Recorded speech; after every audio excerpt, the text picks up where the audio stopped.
Alright, hello guys, girls, everything in between. Welcome back to the 40S4 final review. This is a re-recording because my microphone didn't work when I was doing the actual review session. I think there's something weird with, Discord using the microphone and the multiplexer that records it. Yeah. Anyways, this is going to be a review of the important slides that I saw in the lectures. There may be other stuff that could appear on the exam, so don't take this as comprehensive or exhaustive. It's more just like a quick reference guide for you to look at the important stuff. Shout out to the 40M4 study group, Maham, Saliha, Yusra, and the other people who have worked with the semester, Dennis P, and Sai, the 40M4. So yeah, let's get to it. So here's the course checklist. I won't be going over that one lecture after DRAM because I think he mentioned in class when he started a lecture it's not going to be tested much. So just going to leave that out since I'm like, it's just another set of slides that no one wants to go over. But yeah, that's essentially what we're going to be covering today.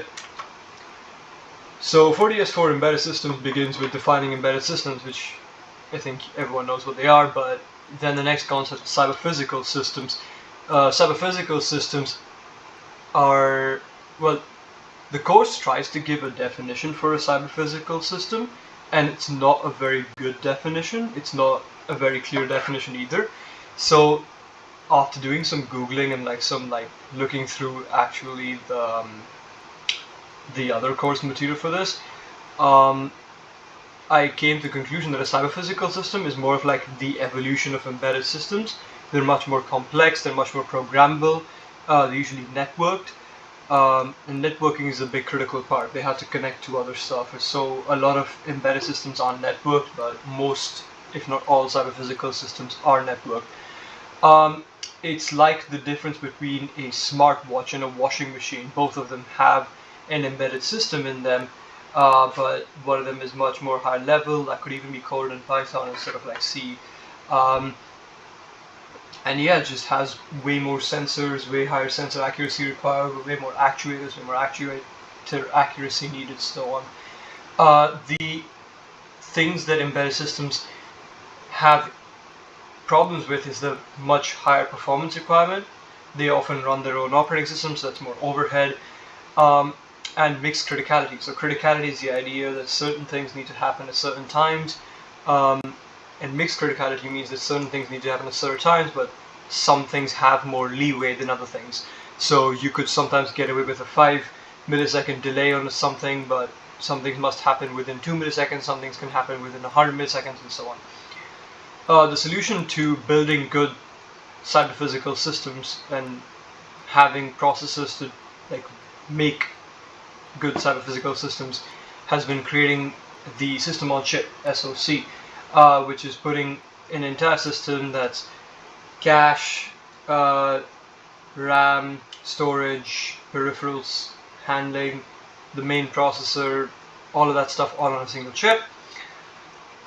MP-SoCs are multi-processor system on chips. Heterogeneous MP-SoCs are when the multiprocessors are not the same processor. So you could have in the case of Intel, for example, P cores and E cores. For a more extreme example, you could have a GPU, a neural processing unit, an FPU, an APU, a CPU, and all those just like hanging out on the same SoC.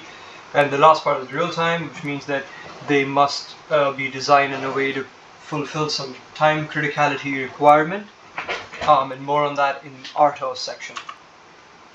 So onto software.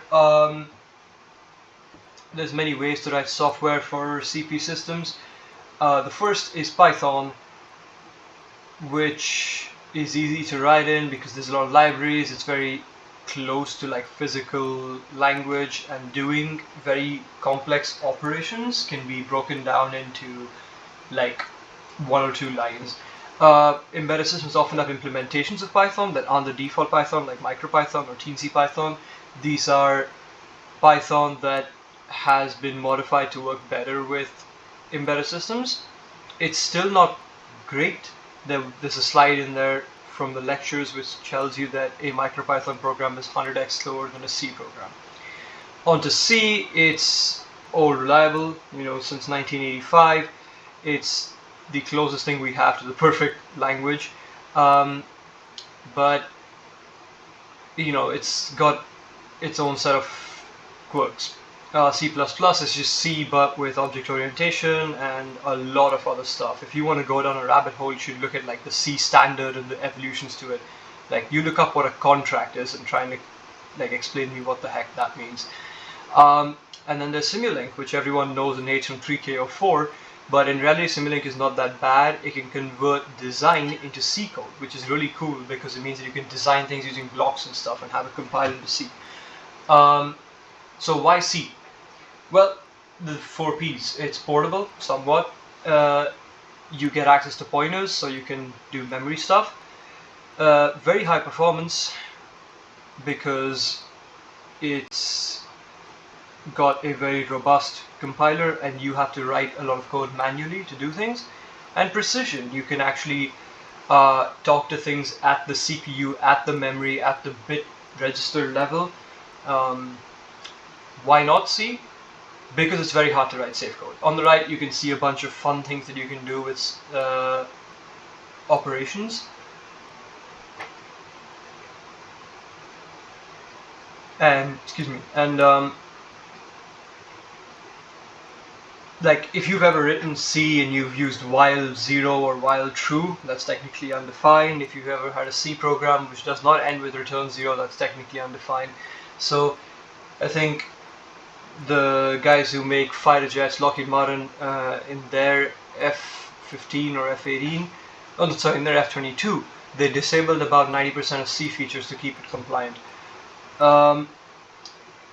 Alright, so the other thing is the ability to access memory for a programming language. We need to be able to interact with the outside world, and one of the most common ways of doing that is GPI, or memory mapping. So more on that a bit later. Mapping a source to a program is a pretty important part of making anything run. So you write stuff as a source file, that's the .c file. As you can see it on the right, there's like a example .c file. The compiler converts the source to assembly. You could do this yourself if you know how to write assembly, and you don't need a compiler, you could just write directly in assembly. The second part is the assembler, which converts assembly to machine code. So it's a .c to a .a, then from a .a to a .bin, and a machine code is just a giant unbroken series of zeros and ones. If you remember from 4DM4, all that CPU really understands is zeros and ones. So you have to convert it to machine code at some point. That's what the assembler does. The linker allows you to combine many machine codes into one machine code, so that it also resolves memory accesses. So if you've got a program with multiple .c files, .h files, bunch of arbitrary assembly, combine all of them together. And then you've got the flasher, which sends the executable to the device. So that's the .elf binary, or the .exe, or the .bin, or the .dat, or whatever you've got, and all this goes straight to the device. This is only use of a cross compilation. If you are compiling for the machine itself, you can just run it on the machine. There's no need to flash anything. On the right, you can see the structure of a common program. The stack is where static variables with a finite scope are stored, a limited scope are stored. So you can see there's some local variables, and all of them are going on the stack. The stack grows downwards, and these are variables that have been defined and are managed by the compiler. So their lifetime is managed by the compiler. The heap is user-defined, locally scoped things. So that's buff and its associated malloc. So the buff itself is going to go on the stack, but the memory allocated that is pointed to by buff is going to be on the heap, and the heap grows upwards. So stack grows downwards, heap grows upwards. You should not be using the heap for embedded systems because it is not very safe. The BSS is some old school lingo. I forgot the exact thing. It's some Fortran stuff, but basically it's where statically scoped variables are placed before they're initialized. That's sum on the right. Data is what a statically scoped variable that has been initialized goes to, and const is a constant statically scoped variable. So that's sum3. And then there's the actual program itself, which just goes in the text area. Alright, this is the important part for the exam, which is pointers in memory. Pointers allow to get the memory location of anything, and that's done through the dereference pointer, the dereference operation, which is star. So that's to get things at a memory location. There's also a little word here about the direct write trick, which is to write to a location in memory. A lot of GPIO involves writing to a specific location in memory, so sometimes that's useful to know, and I'll put that on the right over there. You can see that there's int ptr location, which is given as a memory address. This is an integer pointer to a memory address, and then you dereference that newly created pointer variable and put a value at that memory address. If you want to save yourself some cycles and not redeclare a memory address, you can use this macro memlock, and what memlock does is it takes whatever you give it, treats it as an integer pointer, and dereferences it so that any reads of this are going to be either writing to this memory location or reading from this memory location. So arbitrary location equals 12 means you are writing 12 to the arbitrary location, and int x equals arbitrary location is giving you the value at 0x20001004. So not the memory address itself, just like the value at the memory address. Structure pointers are often useful for GPIO writes because they are sequentially stored in memory, like for most systems. So location 1, location 2, and location 3 are going to be stored one after the other directly with no gaps in between. You've done this in the lab for RC values. That entire struct is sequential in memory, and the RC controller is just writing to those sequential bits. So more on that in the next section. We also need to think about endianness. Big endian means the MSB is first, so that's the big end first.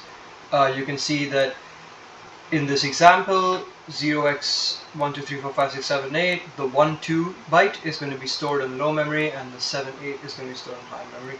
But this could be the other way around. If you have little endian, the 12 is going to be stored in high memory. That's 2000, 1004, or 1003 actually in this case. And yeah, do lab 0 if you want some practice on this. It's a very short lab and it's pretty good for this. Let's talk about input-output. So embedded systems are of course embedded within a larger system, and the way that they talk to that larger system is by using memory mapped I/O. So certain memory writes will bypass RAM and send a signal. Why do we do this? Because treating I/O as a memory operation makes it very intuitive. The CPU can understand memory operations pretty easily because it has like things for it. The thing that decides which memory writes bypass the actually reading or writing to a memory are the interconnects. There's internal bus interconnects like AXI or TileLink, and there's external ones. There's also the idea of a memory bus. So if you have a memory bus, you have address, data, and control. You have and if certain addresses are accessed, they will bypass the controller. The control bus in this case is used to indicate whether we're reading or writing, and some details about the timing. We often try to hybridize serial and parallel I/O to have high data rates. So if you think about just purely serial I/O, like a USB transmitting 1 bit at a time, not very fast. But if you have 8 lines at the same time, for example, you can have parallel transmission of an entire byte, and if you do that often, you can get serial parallel transmission at the same time. And we ideally would want to make something that's perfectly parallel, but that's too many bits, because as systems get bigger, we can't really keep up. So here's some examples of protocols for input-output. We have UART, which is asynchronous communication with an agreed upon baud rate that you choose a transfer rate, and it's asynchronous, which means there's no shared clock. So synchronization becomes a bit of a problem. Your devices have to have tunable receivers. As you remember from like Lab 2, sometimes the terminal would just crap out even when there's no interference, so that was kind of it. There's SPI, which is serial peripheral interface. It's a 4-wire partially bus-based synchronous comm, so there is a clock signal. I say partially bus-based because there is technically a new chip select or SS line for each new slave. So there's many slaves in one master here. The advantage of SPI is full duplex, which means that you can both send and receive message at the same time. Chip select, by the way, is what decides which slave is being talked to or gets to talk at the current moment, and it's got a bar over it because it's active low. I2C, on the other hand, is 2-wire purely bus-based synchronous comm, so all devices share the same 2 lines, which is the clock and data. It's half duplex, which means only one can, either you can transmit or receive at a time, and there's many slaves and many busters. So another note on I/O, you need to worry about volatile memory variables. So sometimes variables may change outside of a program's control, but the thing is, programs don't assume it's going to happen. They just assume that, you know, a variable that was once written and is not written to again is not changed in the time in between. So if you have, for example, int c is equal to 10, after 50 lines and then you have c plus equals 20, you would expect the result to be c equals 30. But what if in between that c was actually mapped to some, you know, memory mapped IO, and someone wrote a new value to c during the other line's executions? Now c plus equals 20 is not going to be 30. But if the compiler doesn't know that it's mapped to something else, it could have just optimized c out and replaced it with a constant 10. So to prevent compilers from optimizing stuff, you add the volatile keyword, which means that the variable may change outside the program's control.